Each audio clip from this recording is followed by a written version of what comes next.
Ang daming binubuhusan mga idol.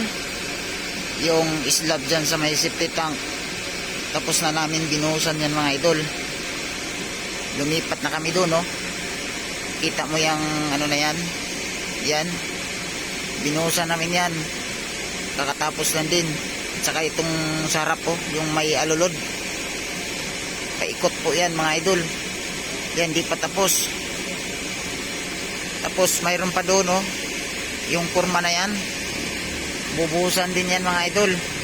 Paikot din yan. Yung retaining wall na yan. At saka mayroon ding bubuhusan dyan. Yung apakan na yan, oh, sa likod nyan. Kaya marami-raming bubuhusan ngayon mga idol. 1:30 AM na ng umaga. At yan na yung pangatlong mixer mga idol. Dumating. Yan, kakalagay lang sa box.